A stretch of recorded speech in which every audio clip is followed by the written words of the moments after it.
I've worked with Cele Chavez as long as I've been at Jane's. I couldn't tell you the first project that I came across Cele, but any job that has site concrete on it makes me think that Cele had to be there. So it's probably as early as Gallup High School that I may have come across Cele.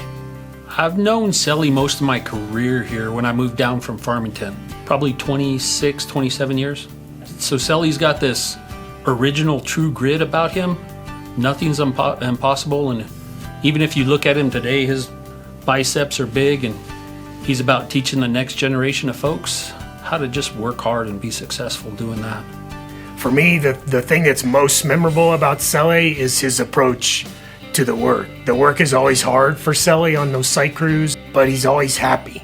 And it has always made me very pleased to see him on a job site, to know that he's just approaching every day with like this joy for pouring concrete.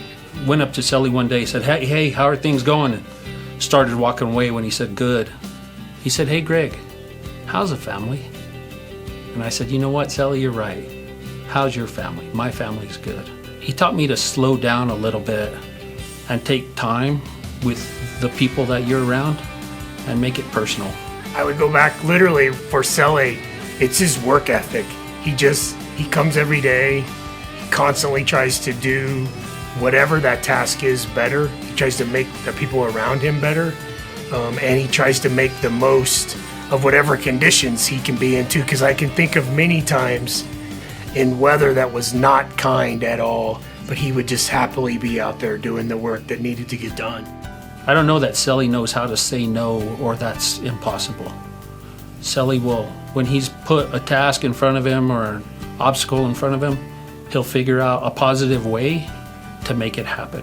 Cele he's tough. He wants people to work, but I think along the way I can think of people that have come with him and that have learned the trade and have learned from his ethic and how hard he works, and to be proud of that work. So I think if anything, that's probably what he has done to lift up, in that he's been able to help them know the Jane's way. I've known Ernesto probably 28 years. Yeah, so Ernesto was building the Walmart in Los Lunas. It was probably one of the first buildings out there off of Highway 6 where the Facebook or Meta is now. He sent me outside to make sure the guys were putting some backing in, and I was up in the scissor lift screwing in the backing. He yelled at me to come down. He goes, hey Greg, I'm not paying you to put the backing in. I'm paying you to make sure these guys behind you are putting the backing in. It was just a good leadership moment from him to me.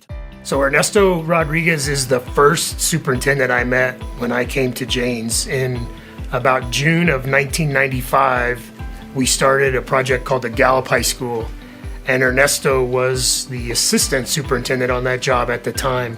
I've considered him a mentor and a very good friend. He taught me what it means to successfully build projects for Jane's, and I just have so many fond memories of the projects that we've built together. I would say Ernesto's ownership is making sure that every member in his team has some ownership of whatever project or task they're in.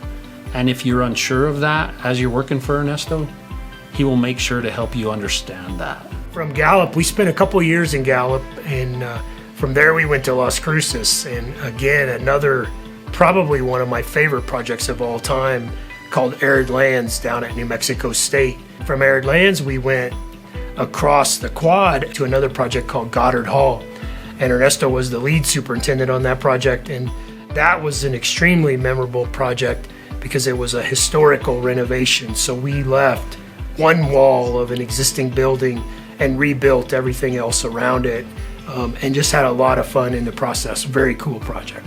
Ernesto's got this quiet, calm sense in his voice, but you also understand as a young person coming up that he means it when he says, go do this and understand this. When I think about Ernesto, I think about how hard I have to concentrate to hear Ernesto. He's this soft-spoken guy. He's quiet, but he has authority on his projects, and he's able to get people to come along and help him. So that is one of those things that's always stood out.